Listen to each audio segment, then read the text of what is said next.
SunnyV2 back again. You know what I'm saying? The most awkward moments in Joe Rogan history. Let's get it. Awkward moments on Joe Rogan. We did immense arguments, right? I think that was the title of the video. Now we got this one. Are certainly a rare sighting, but they do still happen occasionally. So let's begin by looking at the Joe Rogan Experience number 958, when the conversation between Joe and Jordan Peterson became so deep that the two completely forgot what they were talking about in the first place. You can say, well, yeah, I've got all these flaws, but look at what I'm trying. I ain't gonna lie. Those moments right there where you're talking about something first and then it just escalates to something else, then what the previous conversation was about, you know what I'm saying? I feel like those conversations are like, it's kind of worth the awkwardness at the end of it. Like, oh, what were we just talking about? How do we get to this conversation? Oh, I don't know. You know what I'm saying? I don't know.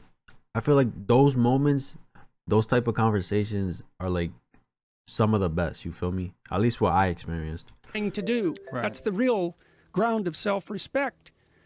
Well,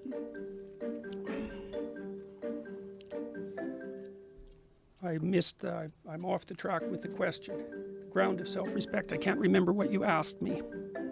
So we'll have to go to a different topic.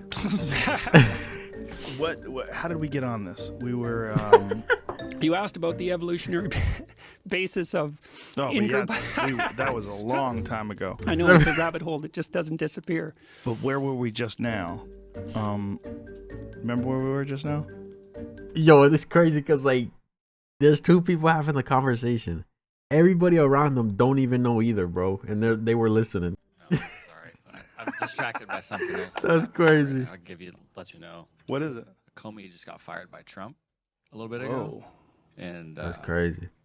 Twitter is ablaze about what's going on right now.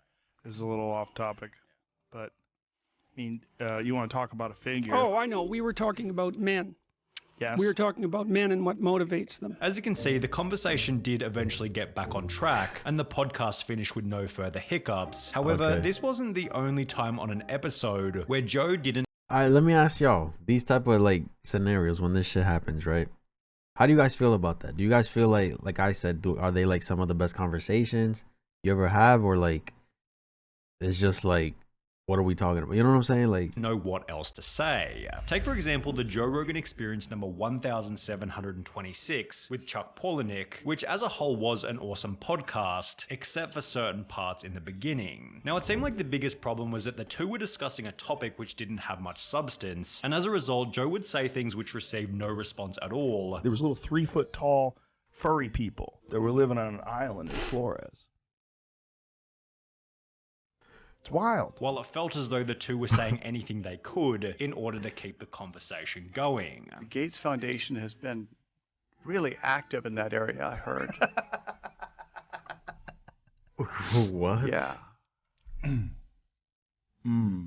see what you're saying. Yeah, it could be. No, you don't. You don't know what he's saying. Maybe we tried vaccines. I don't even know what he's saying. Used them to experiment. Could be. However, the most awkward silence came at the end of this topic when, in a rare instance, it seemed as though Joe completely ran out of things to talk about. Whoa. That's where cuckold comes from? Yeah. You? I guess it makes sense. I guess that's a logical origin. How long was this thing? Well, I've never heard that before. It's kind of tragic. It is tragic. Well, birds are tragic, period. So a weird creature. You know? They get to fly. But they don't live very long.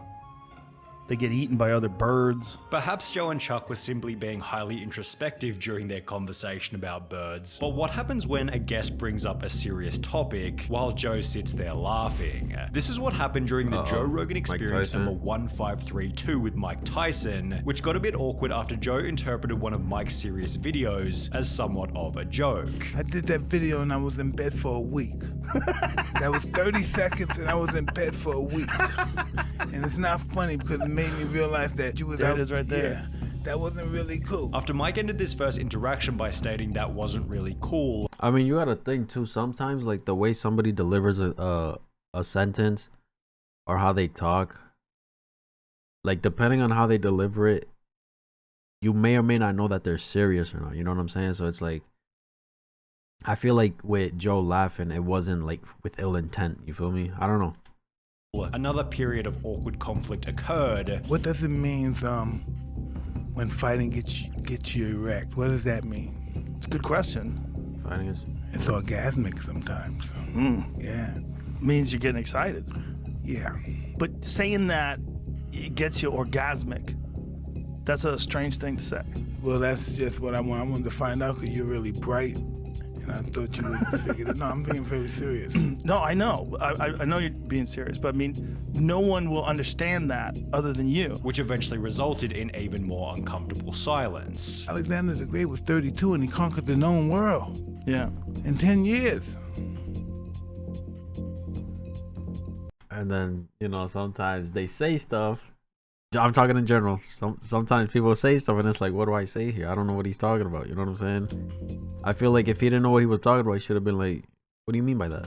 And so thinking about that as a young man. Absolutely. However, this wasn't the only time that inviting a fighter onto the podcast ended with an extremely awkward moment, as during the Joe Rogan Experience number 607, the audience had to witness this. It was a really tough fight for me too. You know, it was a really bad camp. It was probably the worst camp of my career.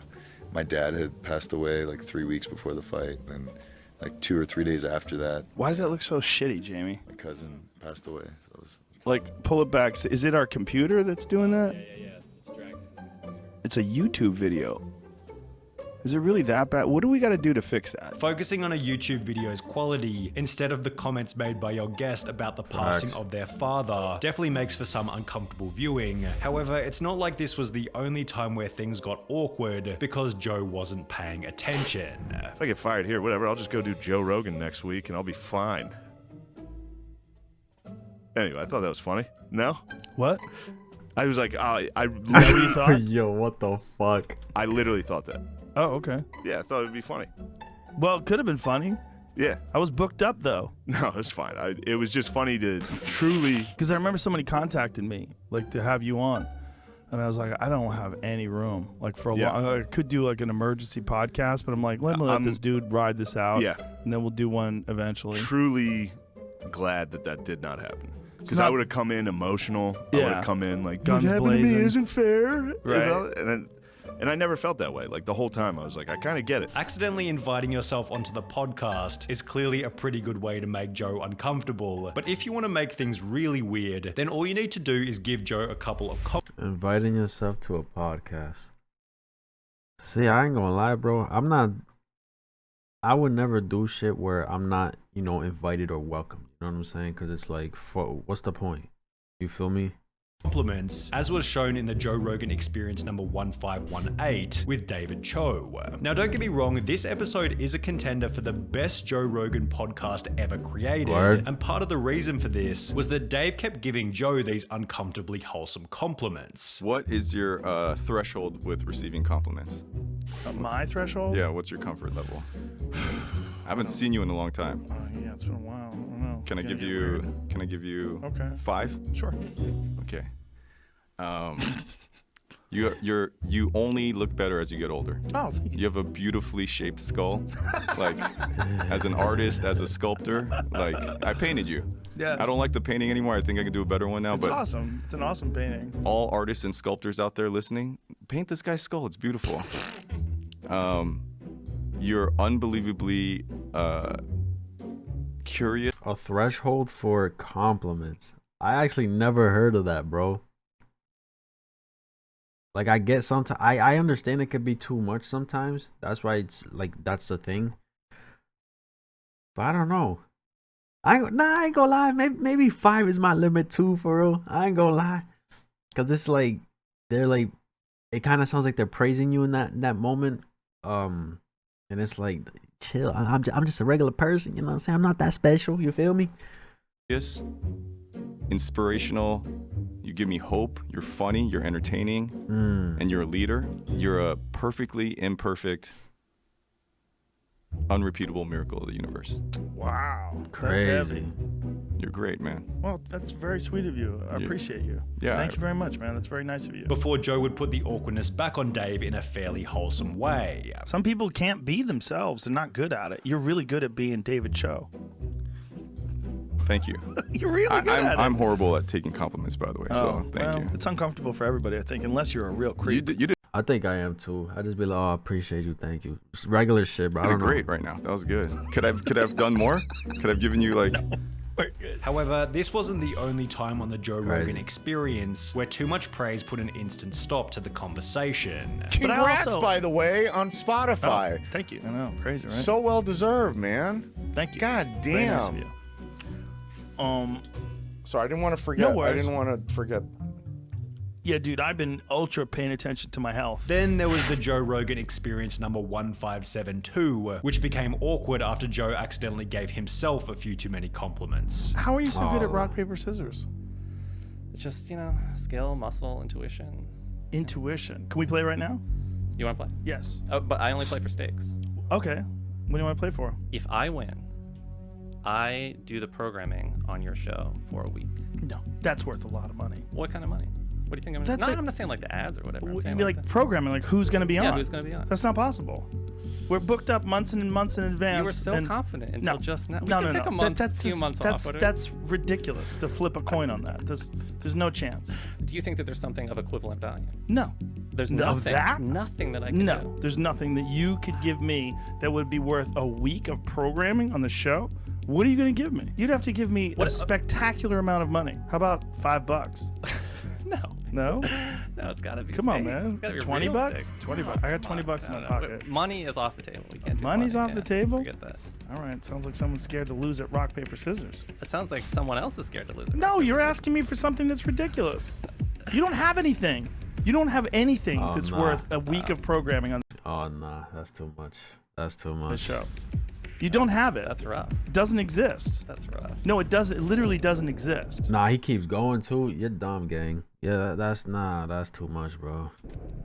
Like there's not like you don't. There's nothing. He keeps going. He's stuttering. Nah, gang. He's dragging it. That you can have that you could offer me that I couldn't buy myself. I'll make. I think it'll be interesting. No. Talking with them. You can't. No. All right, fine. Okay. But that doesn't do anything for me. However, if you really want to make the podcast awkward, then you're going to have to touch on politics, which is what happened during the Joe Rogan Experience number 1882, when a fairly innocent comment about a political candidate escalated into a very unpleasant exchange. We look for someone who makes us feel good, and they just decide this is how I'm voting. That's. I mean, that was a lot of people's perspectives on Hillary Clinton. I talked to a lot of people that hated. I'm pretty sure everyone loved her. I'm pretty sure she the won. most loved. I liked Elizabeth Warren. She's Why? Cool. I just like I liked her. I like her tenacity. Yeah, but okay, who isn't? Yeah, Bernie Sanders. Okay, but did you vote for Bernie? He wasn't available to vote for. Did you vote in the? I didn't vote for in the primary. In the primaries, right? Yeah. I did. But I had him on my podcast, and he was very sincere. Okay, cool. I've had my mom on Bernie is a goat. My podcast. You want to flex? Wait, what? And he was very sincere. Okay, cool. I've had my mom on my podcast. You want to flex? I'm just saying. I think he's very sincere. Joe and Eliza were able to hash out their disagreement in a relatively mature way. However, what happens when Joe accidentally touches on a topic that the guest specifically asked him not to talk about? This is what happened. Pushing it, gang. Pushing it. Doing too much, bro. For what? Happened during the Joe Rogan Experience number 1035 For what? with Paul Stamets. They literally tell you don't talk on this. Which hit a bit of a bump after Joe asked about the negative side effects of mushrooms. What are the negative benefit or the negative effects of this? This is an explosive area of conversation, and that puts my life in danger. So I reserve the right not to answer your question. Whoa. What? I didn't expect that. Oh, shit. It puts your life in danger talking about portobello mushrooms? He's looking at me silently. I will respectfully move on. Thank you. So anybody who's interested, just Google that and get back to me. I don't know. I don't know, bro. Maybe he knows something that, saying he don't want other people. I don't know. That shit got nothing to do with me. I'm never doing that shit. That's just me, you know what I'm saying? The fact that Joe Rogan is able to spark up a conversation during the awkward moments of silence is way better than what I could have done. The amount of moments that him and his guests couldn't say anything for 1 or 2 minutes was awkward even for us. This is how you make a compilation. Shortcut to the chase info. I remember Rogan talking about his experience with Mike Tyson. He said he had considered getting a smaller table to be closer to his guests until Tyson came. He was so fired up that Rogan was actually worried Tyson might take a swing on him. And he was glad that table gave them distance. He said most people he wouldn't worry about, but Tyson being in that state, he didn't want to find out what it's like to be on receiving it. Yeah. Crazy. I find amazed that if you consider how many awkward moments the average person has in 5,000 hours of Joe Rogan content, the top 10 most awkward moments wouldn't even breach the average person top 100 list. That's insane. The way he handles these situations is remarkable. Hey, man, I don't know. Awkward moments, I feel like I'd keep shit silent too, honestly. If shit gets awkward and like I don't know what to say, I'm gonna just stay silent because it's like, I don't know. I just don't know what to talk about after that, you feel me? But, hey, two instances, bro, he was dragging it. In this part right here, telling homie that he got nothing to offer type shit, pretty much like down talking him, belittling him in ways, and it's like, that was too much. And then over here at the end, I mean, granted, he respectfully moved on, you feel me? But like, I don't know, bro. It's just stepping over that, you know, some people have a thin line, and it's like once you step on it or over, it's like, relax, bro, you feel me? I don't know. That's just me. Let me know what you guys thought. That's my reaction. If y'all enjoyed, give this video a like, subscribe if you haven't, and I'm out.